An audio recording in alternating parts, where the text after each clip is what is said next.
नमस्कार. आजच्या व्हिडिओमध्ये आपण निपुण महाराष्ट्र अंतर्गत आपण जे 23 मार्च 2026 ते 28 मार्च 2026 पर्यंत आपण जे अध्ययन स्तर चाचणी घेत आहोत, त्यामध्ये आपल्याला अडचण येत आहे.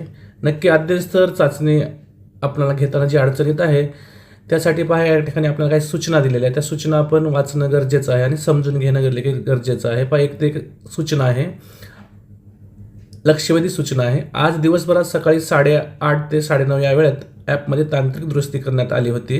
या कालावधीत काही शिक्षकांना लॉग इन करताना अडचणी आल्याची शक्यता आहे. उदाहरण OTP योग्य नोंदवल्यानंतरही सबमिट न होणे किंवा ही सुविधा आता उपलब्ध नाही असा संदेश दिसणे. तर अशा परिस्थितीमध्ये कृपया आपण काळजी करायची नाही. तर काही वेळासाठी ॲपचा वापर थांबवायचा आहे आणि ॲप सुरू झाल्याची सूचना मिळाल्यानंतरच पुन्हा आपण त्याचा वापर करायचा आहे. यामुळे आपल्या वेळेचा आणि प्रयत्नाचा अपव्यय देखील टाळता येणार आहे. तसेच लक्षात घ्यायचं की बहुतांश तांत्रिक अडचणी अल्पावधीतच सोडवण्यात येतात. त्यामुळे घाई न करता थोड्या वेळाने पुन्हा प्रयत्न करणे अधिक योग्य ठरते. तर अशा अडचणी कमी व्हाव्यात यासाठी तांत्रिक टीम सातत्याने कार्यरत आहे, हे देखील आपण लक्षात ठेवायचं आहे. तर ह्या सूचना ज्या आहेत त्या निपुण महाराष्ट्र चाचणी आपण घेताना ज्या आपल्याला अडचणी येतात त्याबाबतच्या ह्या सूचना आपण वेळोवेळी पाहायच्या आहेत आणि त्यानुसार आपण पुढील आपली कार्यवाही करायची आहे.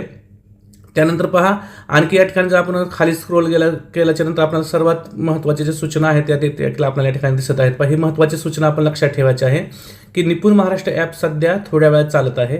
कृपया चिंता करू नये. सिस्टीम लवकरच पूर्ववत होऊन ॲप सुरळीतपणे कार्य करू लागेल. आपण सकाळी 10 वाजल्यापासून विद्यार्थ्याची चाचणी घेण्यास सुरुवात करू शकता. त्यानंतर आपल्याला कोणतीही अडचण येणार नाही. तर साधारणपणे पहा या ठिकाणी असं सूचना दिलेली आहे की आपण 10 नंतर विद्यार्थ्याची चाचणी घ्यायला सुरुवात करू शकतो.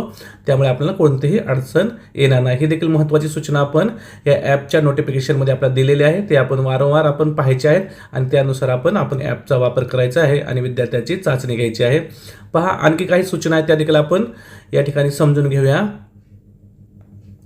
पहा या शैक्षणिक वर्षातील शेवटची निपुण अध्ययन स्तर चाचणी आजपासून सुरू होत आहे. या चाचणीचा अंतिम मुदत 28 मार्च 2026 आहे. तर निपुण महाराष्ट्र अंतर्गत जी आपण विद्यार्थ्याची अध्ययन स्तर चाचणी घेत आहोत ही शेवटची अध्ययन चाचणी असणार आहे, हे देखील आपण लक्षात ठेवायचं आहे. आणि याची मुदत ही अंतिम मुदत असणार आहे 28 मार्च 2026.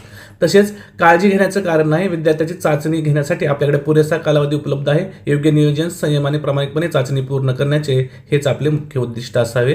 ह्या देखील सूचना आपल्यासाठी महत्त्वाच्या आहेत, त्या देखील आपण लक्षात घ्यायच्या आहेत.